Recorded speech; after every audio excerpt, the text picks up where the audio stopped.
Video lecture series का आज ये 7वां लेक्चर है और हमारा टॉपिक पर्टिकुलर सिंगल एंट्री का अभी तक कंटिन्यू है। इस पर्टिकुलर टॉपिक के अंदर हम अपने जो प्रैक्टिस असाइनमेंट है उसमें प्रॉब्लम 18 पर आज मौजूद हैं। प्रॉब्लम 18 थोड़ी सी मुख्तलिफ है जो अब तक के हमने सवालात किए हैं उन सवालात से। इस पर्टिकुलर क्वेश्चन में अगर आप देखें तो आपसे ये कहा जा रहा है कि एक अकाउंटिंग ईयर के स्टार्टिंग पर एक बिजनेसमैन के पास पर्टिकुलर एसेट्स की तादाद और लायबिलिटी की तादाद इतनी है और फिर उसके बाद एसेट की तादाद में इजाफा होता है और लायबिलिटी की तादाद में कमी हो जाती है। ओपनिंग जो एसेट है वो आपके 1,88,000 कहता है और उसकी तादाद में पर्टिकुलरली कुछ इजाफा होता है तो दोनों को जमा कर देंगे, लाजमन वो क्लोजिंग डेटा निकल के आ जाएगा।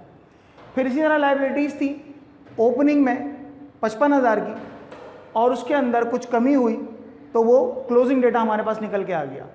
इन दोनों को माइनस करेंगे उसी अकाउंटिंग इक्वेशन को यूज़ करते हुए कि एसेट में से लायबिलिटीज़ माइनस करेंगे तो हमारे पास कैपिटल निकल के आता है, तो वही कैपिटल दोनों के निकल के आ गए। अब आप देखें हम पिछले सवालात के अंदर जो ओपनिंग और क्लोजिंग अप्रोच थी उसके अंदर हमारे पास पर्टिकुलर पूरा डेटा हुआ करता था।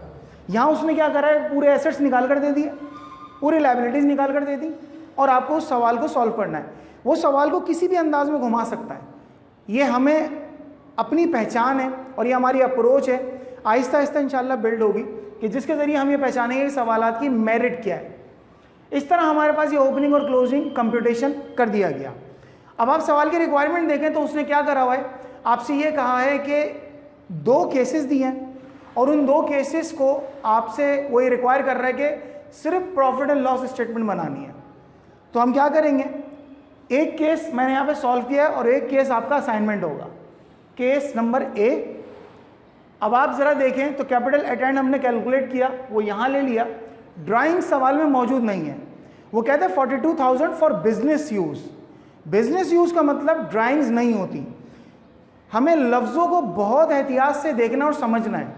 फॉर एग्जाम्पल वो ये कहता है कि withdraw cash from business for business, withdraw cash from business for personal. तो जो पर्सनल वाली चीज़ है वो ड्राइंग कहलाएगी, जो बिजनेस वाली चीज़ है वो ड्राइंग नहीं कहलाएगी, उसका ताल्लुक ड्राइंग से नहीं है।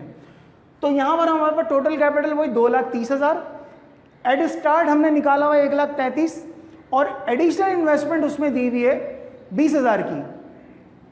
हमने इनको माइनस करा आपस में तो ग्रॉस प्रॉफिट निकल के आ गया। इसी तरह ऑपरेटिंग एक्सपेंसेस अगर हम देखें तो उसने रेंट एक्सपेंस दिया हुआ है और डेप्रिसिएशन एक्सपेंस दिया हुआ है, वो माइनस कर दिया। आखिर में हमने प्रीपेड इंश्योरेंस को ऐड कर दिया इसमें, तो हमारे पास नेट इनकम कैलकुलेट होकर आ गई।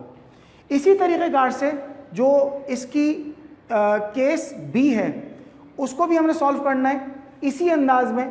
बैलेंस शीट या स्टेटमेंट ऑफ अफेयर्स नहीं बनानी क्योंकि रिक्वायरमेंट नहीं है। यही डेटा इस्तेमाल होगा केस बी के अंदर भी और हम इंशाल्लाह उस केस को भी सॉल्व कर लेंगे।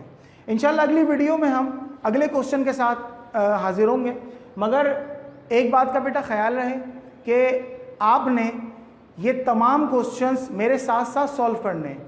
ऐसा नहीं कि मैं आज प्रॉब्लम 18 पर हूँ तो आपने प्रॉब्लम 1 या 2 पर करके छोड़ दिया कि पहले समझ लें, देख लें और उसके बाद फिर हम करेंगे। हर किस समझ में नहीं आएगा टॉपिक। ये टॉपिक बतदरीज स्टेप वाइज आगे बढ़ रहा है। स्टेप वाइज मेरे साथ करेंगे तो समझ में आएगा, वरना नहीं समझ में आएगा।